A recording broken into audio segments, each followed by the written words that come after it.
సంతోషమే ప్రతి క్షణము ఇక సంతోషం ప్రతి క్షణం మానిపల్లి జ్యువెలర్స్. గురుజీ నమస్తే. నమస్కారం. గురుజీ, ఎల్నాటి శని ప్రభావం ఏ విధంగా ఉండబోతుంది? ఓం శ్రీ గురుభ్యో నమః. ఎల్నాటి శని యొక్క ప్రభావం అంటే ఏమిటి అని అంటే, తన ఉన్న రాశిలో శని ఉన్నదాన్ని దాని వెనక రాశిలో కానీ ముందు రాశిలో కానీ ఉంటే దాన్ని ఎల్నాటి శని యొక్క ప్రభావం అంటారు.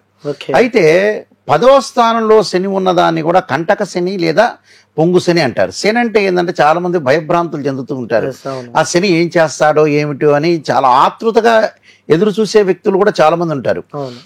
శని వల్ల ఫైనాన్షియల్ పరంగా గ్రోత్ ఉండదేమో, తర్వాత హెల్త్ పరంగా ఉండే ఇష్యూస్ కానీ, కోర్టు సంబంధించిన విషయాలు కానీ, రకరకాల మ్యారేజ్ సంబంధించిన కానీ, మ్యారిటల్ స్టేటస్ విషయంలో కానీ, బట్ ప్రతిదీ కూడా ఇన్ఫెర్టిలిటీ ఇష్యూస్ దగ్గర నుంచి అన్నీ కూడా ఆలోచన చేస్తున్నారు. ఒక బిజినెస్ పీపులే కాదు, ఒక ఎంప్లాయ్మెంటే కాదు, జాబ్ హోల్డర్స్ కాదు, వీళ్ళందరూ కూడా ఆతృతగా శని యొక్క ప్రభావం అనేది నాకు ఉండటం వల్ల ఏం జరగబోతుందో, అంటే ఎలాంటి ప్రమాదాలు, ఎలాంటి యాక్సిడెంట్ జరుగుతున్నాయో అనేది చాలా మంది కూడా యాక్చువల్గా ఏంటంటే ఆలోచన చేస్తుంటారు, థింక్ చేస్తుంటారు. నిజంగా ఎలా ఉండబోతుంది అంటే ఎలా డెవలప్మెంట్ అనేది ఎలా జరగబోతుంది, హౌ టు డెవలప్మెంట్, ఆ డెవలప్మెంట్లో ఎలా ఉండబోతుంది, అలానే వైఫ్ అండ్ హస్బెండ్ మధ్యలో కూడా డిఫరెన్స్ ఆఫ్ ఒపీనియన్స్ రాకుండా ఉండాలని, ఇలాంటి స్టెబిలిటీగా ఉండలేకపోతానని, ఇలాంటి కొంత ఆతృతతో యాంగ్జైటీతోటి ఉండేవాళ్ళు చాలామంది ఉంటారు. అంటే మెంటల్లీ డిజార్డర్, సైకలాజికల్ ఇష్యూస్ కూడా కొన్ని ఏర్పడుతూ ఉంటాయి శని వల్ల. అయితే బట్ శని వల్ల భయభ్రాంతులు చెందాల్సిన పనేం లేదు. ఏదో మనం భయపడిపోయి చాలా ప్రమాదకరంగా ఉంది, శని వల్ల నాకేదో జరగబోతుందని చాలా మంది కూడా చూస్తుంటారు. కానీ this is the transitory system అంటారు. అంటే గోచారీత్యా చెప్పబడే శని యొక్క ప్రభావం అని అర్థం. ఈ శని ఎందుకంటే ఒక రకంగా చెప్పదలుచుకుంటే, తన ఉన్న రాశిలో శని ఉంటే దాన్ని జన్మశని అంటారు, వెనక రాశిలోను ముందు రాశిలోనూ ఉంటే ఎల్నాటి శని యొక్క ప్రభావం అంటారు. అలా దశమ స్థానంలో శని ఉందనుకోండి, వాళ్ళ రాశి దగ్గర నుంచి అది కంటక శని లేదా పొంగు శని. అలా అష్టమ స్థానంలో శని ఉంటే దాని యొక్క ప్రభావం ఉంటుంది. అలానే అర్ధాష్టమ శని అంటారు, అంటే చతుర్థ స్థానంలో శని యొక్క ప్రభావం ఉంటే కూడా ఇలాంటి ఫలితాలు వచ్చే అవకాశం అనేది ఉంటాయి. అయితే శని యొక్క ప్రభావం అనేది మనకి 2025 మార్చి 29వ తారీఖున రాత్రి 9:44 కుంభరాశిలోంచి మీనరాశిలోకి సంచారం చేస్తాడు శని. 29వ తారీఖున మారబోతుంది. 29వ తారీఖున మారబోతున్నాడు. ఏ రాశి వాళ్ళకి ఎలా ఉండబోతుంది? తప్పకుండా ఇక్కడ 29వ తారీఖు ఎప్పుడైతే మీనరాశిలోకి సంచారం చేయటం వల్ల, అంటే మీనరాశిలోకి సంచారం చేయటం అంటే పూర్వాభాద్ర నక్షత్రం 4వ పాదంలో ప్రవేశిస్తారు. ప్రవేశించిన తర్వాత ఆ 4వ పాద ప్రవేశం అంటే మీనరాశిలోకి ప్రవేశించినట్టే అర్థం. అది ఈ మీనరాశి వాళ్ళకి జన్మశని ప్రారంభమైంది అని అర్థం. అందువల్ల చాలామంది కూడా కేవలం ఇవన్నీ కూడా this is the transitory system అంటారు. అంటే గోచారీత్యా చెప్పబడే ఫలితాలే. కానీ బర్త్ చార్ట్ ఒకటి ఉంటుంది. ఆ బర్త్ చార్ట్లో శని యొక్క ప్రభావం తక్కువగా ఉంటే ఇక్కడ ఉండే గోచారరీత్యా శని యొక్క ప్రభావం పెద్దగా పడదు. గోచారం అంటే ఏమిటంటే 20-30% మాత్రమే రిజల్ట్స్ వస్తాయి. అది బ్యాడ్ ఆర్ గుడ్ రిజల్ట్స్ యాక్చువల్గా. అయితే చాలా మంది కూడా శని యొక్క పొజిషన్ అనేది నాకు బ్యాడ్గా ఉంది, శని పొజిషన్ నాకు బాగలేదు, చాలా ప్రాబ్లమ్స్ వస్తాయేమని చాలా మంది కూడా భయభ్రాంతులు చెందాల్సిన పనేమీ లేదు. శని ఏం చేస్తాడంటే ఎక్స్పీరియన్స్ని తీసుకొస్తాడు. ఎక్స్పీరియన్స్ అంటే ఏంది?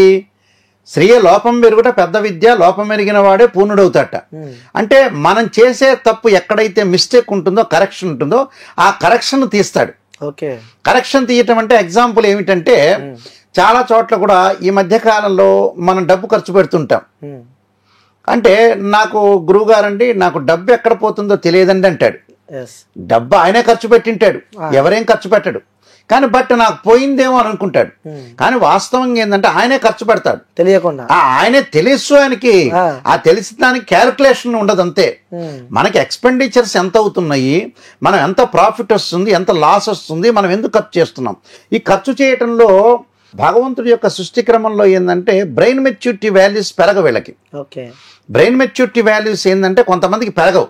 కొంతమందికి ఏజ్ వచ్చేటప్పుడు చిన్న వయసులో కూడా మనం ఒక కాపర్ వైర్ తీసుకున్నాం అనుకోండి, అంటే లైఫ్ కోచ్ లాగా వెళ్తున్నాను, మధ్యలో వెళ్ళంగానే దాన్ని కూడా మనం కొంత చూసుకునేటట్టయితే మనకు ఒక వైర్ ఉంటుంది, కాపర్ వైర్. ఆ కాపర్ వైర్లో ఒక 4-5 వైర్లు ఉండేవి. ఉంటే ఒక వైరు డ్యామేజ్ అవుతుంది, ఇంకో వైరు బాగుంటుంది, ఇంకో వైరు అలానే బ్రెయిన్ లో కూడా అంతే. అంటే మనం ఎక్కడ తప్పు చేస్తున్నాం, ఎక్కడ మిస్టేక్ చేస్తున్నాం అనేది వీళ్ళకి తెలియదు. కొంతమంది డబ్బులు ఖర్చు పెడుతుంటారు కానీ సరైన దాన్ని ఖర్చు పెట్టరు.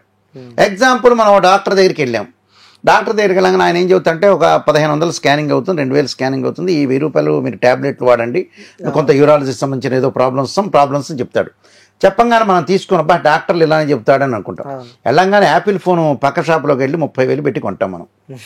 అంటే అది నెససరీనా, అది నీడా, ఇది నీడా?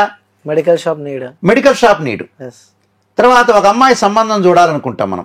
చూసేటప్పుడు ఏం చేస్తాం, మ్యారేజ్ బ్యూరోలకి ఈ 10,000 5,000 కట్టమంటారని ఇవి కట్టకుండా హ్యాపీగా మనం ఒక సాఫ్ట్వేర్ కంప్యూటరో లేకపోతే ఇంట్లో ఎంటర్టైన్మెంట్ టీవీనో లేకపోతే రకరకాలుగా ఊర్లోకి వెళ్ళటమో ఖర్చు చేయటమో విందులు వినోదాలకి వెళ్ళే అవకాశాలు ఎక్కువ ఉంటాయి. వ్యసనాలకు కూడా బానిస అవుతారు. అంటే ఆ డబ్బుని ఎక్కడైతే సేవ్ చెయ్యాలో, ఎక్కడైతే పొదుపు చెయ్యాలో వీళ్ళకి తెలియదు. తెలియటం కాదు, వీళ్ళ యొక్క బ్రెయిన్ మెచ్యూరిటీ లెవెల్స్ అనేవి పెరగవని అర్థం. మనం డబ్బు ఒక 100 రూపాయలు దాన్ని దేన్ని అవసరం. ఇంకొంతమంది ఉన్నారు, ఒక అమ్మాయిని సంబంధం చూసేటప్పుడు యాక్చువల్గా 10 సార్లు అబ్బాయి ఇంటికి వెళ్ళాలి. యాక్చువల్గా 10 times 5 times 2 times ఎన్నో ఒక నెంబర్ ఆఫ్ టైమ్స్, దానికి ఒక క్యాలిక్యులేషన్ లేదు. కానీ వెళ్ళి మనం 2-3 సార్లు వెళ్తే అబ్బాయి యొక్క క్యారెక్టర్ కానీ ఫ్యామిలీ పరంగా కానీ వాళ్ళు ఎలాంటి వాళ్ళు, వాళ్ళ యొక్క క్యారెక్టర్ ఏంది, ఇలాంటివన్నీ చూసుకుంటాం మనం యాక్చువల్గా ఇది. కానీ వీళ్ళు చూసుకోకుండా ఖర్చు అవుతుందిలే, మనకు ఇప్పుడు హైదరాబాద్ నుంచి గుంటూరు వెళ్ళాలి, అబ్బా హైదరాబాద్ నుంచి మనం గుంటూరు వెళ్ళాలి కాబట్టి ఇంత ఖర్చు అవుతుంది, మనం కారు తీసుకుని వెళ్ళాలి, ఈ పెట్రోల్ ఖర్చు అవుతుంది, డీజిల్ ఖర్చు అవుతుంది, డ్రైవర్కి డబ్బులు, ఇలాంటివి ఆలోచన చేస్తారు. కానీ మళ్ళీ పక్క రోజు వాడు లగ్జరీ ఐటమ్స్తోనే ఉంటాడు, లగ్జరీకి డబ్బులు ఖర్చు పెడతాడు. ఇంకొంతమంది ఉంటారు, అబ్బాయికి 36 37 వచ్చినా వాడు పెళ్లి చేయకుండా కూర్చుంటాడు. ఒకవేళ ఆస్ట్రాలజర్స్ కానీ ప్లస్ మ్యారేజ్ బ్యూరో కానీ ఇంత ఖర్చు అవుతుంది, ఏదో ఇలా దేవాలయానికి వెళ్ళండి అంటే ఎందుకులే అబ్బా ఖర్చు అని ఆలోచన చేసేవాళ్ళు ఉన్నారు. ఇప్పుడు దేవాలయానికి వెళ్ళటం కూడా ఎందుకు వెళ్తున్నారు అనుకుంటున్నారు? 1960, 50లో 1960లో 50లో భక్తితో వెళ్ళేవాళ్ళు. ఆఫ్టర్ 90s తర్వాత భయంతో వెళ్తున్నారు. భయం అంతే. ఇప్పుడు ఎలా వెళ్తున్నారు? 2015 తర్వాత ఎంజాయ్మెంట్ కోసం వెళ్తున్నారు టెంపుల్స్. ఇప్పుడు హైదరాబాద్ నుంచి శ్రీశైలం వెళ్ళాలి, మధ్య మధ్యలో డాబా గదిలో వెజిటేబుల్ బిర్యానీ ఇవన్నీ తినొచ్చు హ్యాపీగా. చిన్నపిల్లలు కనుక ఎక్స్కర్షన్ చేస్తుంటారు చూసారా, హోమ్ సిక్ హాలిడేస్ అని వస్తాయి కదా, వాళ్ళు చిన్నపిల్లలు అలా కోరుకుంటారు. కానీ పెద్దవాళ్ళు ఏమిటి, భక్తితోనే వెళ్ళాలి. వీళ్ళు డబ్బులు ఎక్కడ ఖర్చు చేయాలో వీళ్ళకి తెలియదండి. టోటల్లీ అట్టర్ ఫెయిల్ అయ్యారు వీళ్ళు, టోటల్లీ అట్టర్ ఫెయిల్. నువ్వు లగ్జరీ కారుకి చూస్తావు కానీ నీకు ఇంపార్టెంట్ ఏంటి, నీ పిల్లగాడి అబ్బాయికి యొక్క పెళ్లి, అమ్మాయి యొక్క పెళ్లి, ఆరోగ్యము, వాళ్ళ యొక్క పరిస్థితులు, వాళ్ళ లైఫ్ లాంగ్ బాగుండాలి అనే పాయింట్లో వీళ్ళు ఆలోచన చేయరు. ఆ టోటల్లీ అటర్ ఫెయిల్ అయ్యారు వీళ్ళు. ఇంకా దీని గురించి అబ్బా మేము ఇక్కడికి వెళ్ళామండి, అక్కడికి వెళ్ళామండి, ఇది అసలు నాకు ఖర్చు తెలియదని అనుకునే వాళ్ళు చాలా మంది ఉంటారు. ఇలాంటి వాళ్ళ వల్ల ఇక్కడ గ్రహాల యొక్క ప్రభావం వాళ్ళని ప్రభావితం చేస్తుంటుంది, ఆ ఎఫెక్ట్ అనేది. ఇప్పుడు ఎల్నాటి శని యొక్క పాయింట్ మనం వస్తే, కమ్ టు ద పాయింట్, ఎల్నాటి శని యొక్క ప్రభావంలో మకర రాశి వాళ్ళకి జన్మశని యొక్క దోషం తొలగిపోయింది. మార్చి 29 నుంచి రాత్రి 9:44 పూర్వాభాద్ర నక్షత్రం చతుర్థ పాదంలో ప్రవేశంతో మకర రాశి వాళ్ళకి జన్మంలో ఉండే శని తొలగిపోయింది. అంటే ఎంత పర్సెంటేజ్ తొలగిపోయిందంటే దాదాపు 75% తొలగిపోయింది. మకర రాశి వాళ్ళకి గుడ్ న్యూస్ అని చెప్పుకోవచ్చు. కానీ ద్వితీయ స్థానంలో శని ఉన్నాడు, కొద్దిగా జాగ్రత్తగా 25% జాగ్రత్త పడాల్సిన అవసరం అనేది ఒకటి ఉంది. అది అయితే ఇంకా మిగతా రాశుల వాళ్ళకి ఎలా ఉంటాయి అంటే, ముఖ్యంగా మకర రాశి వాళ్ళకి ఏదైతే ద్వితీయంలో ఉండే శని తృతీయంలోకి వెళ్ళిపోయింది అని అంటే వాళ్ళకి మంచి రిజల్ట్స్ వచ్చినట్టు. అంటే దాదాపుగా వాళ్ళకి 100% తొలగిపోయినట్టు. మకరం, కుంభం, మీనం అంటే తృతీయ స్థానంలో శని. మూడో రాశి వాళ్ళకి కుంభంలో ఉంటే కుంభం వాళ్ళకి జన్మశని.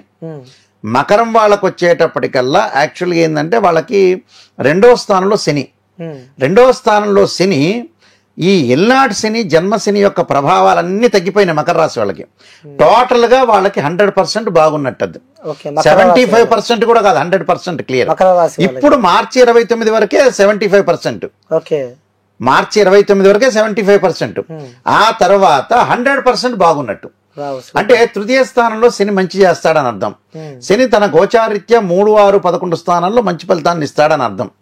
ఈ మకర రాశి వాళ్ళకి కంప్లీట్ గా శని యొక్క దోషం అనేది తొలగిపోయింది, వీళ్ళు హ్యాపీ. ఇంకా కుంభరాశి వాళ్ళకి వచ్చేటప్పటికల్లా మార్చి 29వ తారీఖు తర్వాత వాళ్ళకి ద్వితీయ స్థానంలోకి శని వస్తాడు.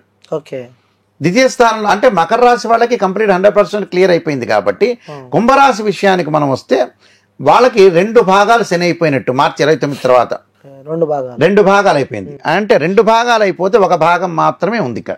ఇంకొకటి ఒకటి అంటే 75% కుంభరాశి వాళ్ళకి అయిపోయింది, 25% మాత్రమే కుంభరాశి వాళ్ళకు ఉంటుంది. తర్వాత వచ్చేటప్పటికల్లా మిగతా రాశులు మనం చూసామనుకోండి, ధనస్సు రాశి వాళ్ళకి 4వ స్థానంలో శని ప్రారంభమైంది.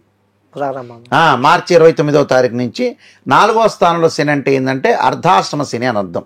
ఓకే, వాళ్ళకి ఎంత ప్రభావం ఉంటుందంటే 40% మాత్రమే ప్రభావం ఉంటుంది. 40% ధనుసు రాశి వాళ్ళు. చతుర్థంలో శని ఉంటే ఏంటంటే 40% మాత్రం ప్రభావం ఉంటుంది. మరి కుంభరాశి వాళ్ళకి ఎలాంటి ఫలితాలు వస్తాయి? 2వ స్థానంలో శని వస్తే కుటుంబ పరంగా ఇబ్బందులు కలిగే అవకాశాలు, వైఫ్ అండ్ హస్బెండ్ రిలేషన్ విషయంలో ఫ్యామిలీ పరంగా కొన్ని ఇబ్బందులు, ఫైనాన్షియల్ గ్రోత్ అనేది చాలా ఇంపార్టెంట్ ఇక్కడ. ఫైనాన్షియల్ గ్రోత్ ఒకటి, చికాకులు, బంధువులతోటి సహోదరులతోటి వాళ్ళతో ఎంతో సహనంగా ప్రవర్తించి ముందుకు వెళ్ళాలి. సహనం అనేది చాలా ఇంపార్టెంట్, ఓపిక ఇంపార్టెంట్. ఓకే, ఆరోగ్యపరంగా కొన్ని ఇబ్బందులు అయితే తగ్గుతాయి వాళ్ళకి. అంటే మొన్నటి కంటే రేపు మార్చి 29వ తారీఖు తర్వాత బెటర్. అంటే కుంభంలో జన్మశని ఉన్నాడు కదా, ఆ జన్మశని కాస్త ద్వితీయంలోకి వస్తే వాళ్ళ కొంత అనుకూలమైన ఫలితాలు అని అర్థం. ఓకే, అంటే ప్రాబ్లం లేకుండా ఉంటుంది అని అర్థం. అలానే ధనస్సు రాశి వాళ్ళకి వాహన ప్రమాదాలు, తల్లి యొక్క ఆరోగ్య విషయంలో మానసికంగా ఆందోళన లేకుండా కొంత జాగ్రత్తగా ఉండటం ఇంపార్టెంట్. తర్వాత మీనరాశి వాళ్ళకు వచ్చాడు జన్మశని ఏర్పడ్డాడు. కొంత ఆరోగ్యపరంగా ఇబ్బందులు ఉంటాయి కానీ బట్ ఏం భయపడాల్సిన పనేం లేదు. ఆరోగ్యపరంగా ఇబ్బందులు ఉంటాయి, కొన్ని చికాకులు, కొంత సహనంగా తెలివితేటలతోటి ప్రవర్తించడం చాలా మంచిది. దాని తర్వాత సింహరాశి వాళ్ళకి అష్టమంలో శని. సింహరాశి వాళ్ళకి అష్టమంలో శని ఉండటం వల్ల కొంత ఆరోగ్యపరంగా, చదువు పరంగా కొన్ని ఇబ్బందులు వస్తాయి. అంటే ఆరోగ్యపరంగా ఇబ్బందులు లేకుండా చూసుకోవటం అనేది చాలా మంచిది. అంటే వాహన ప్రమాదాలు ఇలా జరగకుండా చూసుకోవడం చాలా మంచిది. అలానే మిథున రాశి వాళ్ళకు కూడా దశమంలో శని. వృత్తిపరంగా కొన్ని రోజుల పాటు ఆటంకం. ఆరోగ్యపరంగా ఇబ్బందులు తగ్గుతూ ఉంటాయి కానీ రోజుకి ఆరోగ్యాన్ని కూడా కాపాడుకోవాలి. వృత్తిపరంగా ఫైనాన్షియల్ పరంగా గ్రోత్ అనేది తగ్గుతుంది. అంటే మిథున రాశి వాళ్ళు కూడా జాగ్రత్త ఉండాలి. అంటే మిథునము, ధనస్సు, సింహము, మీనము, కుంభరాశుల వాళ్ళు జాగ్రత్త ఉండాలి. వీళ్ళ యొక్క ఎల్నాటి శని యొక్క ప్రభావం అనేది వీళ్ళకు ఉంటుంది. కుంభానికి ఉంది, మీనానికి ఉంది, ధనస్సుకు ఉంది, మిథునం ఉంది, సింహానికి ఉంది. అంటే ఈ రాశుల వాళ్ళు ఖచ్చితంగా కొద్దిగా జాగ్రత్తగా ఉండాలి. అంటే 5 రాశుల వాళ్ళు జాగ్రత్త ఉండాలి. మిగతా వాళ్ళకి ఎలాంటి ప్రభావం లేదు. అయితే ఈ 5 రాశుల వాళ్ళు కూడా భయభ్రాంతులు చెంది ఏదో శని ప్రభావం ఉందండి అని అనుకోకూడదు. జన్మ జాతకంలో వాళ్ళు పుట్టిన జాతకం ఒకటి ఉంటుంది. ఆ జాతకంలో శని యొక్క ప్రభావం తక్కువగా ఉంటే, మహర్దశలు లేకపోతే, ఆ శని యోగకారకుడు అయితే ఇలాంటి ప్రభావాలు కూడా తగ్గే అవకాశం అనేది ఒకటి ఉంటుంది. అందులో కూడా ఉంటుంది. బర్త్ చార్ట్ అంటే ఏమిటి? మనం పుట్టినప్పుడు date of birth, time, place of birth తీసుకుని మ్యాథమెటికల్ క్యాలిక్యులేషన్ చేసి దాని జాతక పరంగా ఎలా ఉంది అనేది మనం అనాలిసిస్ చేయాలి.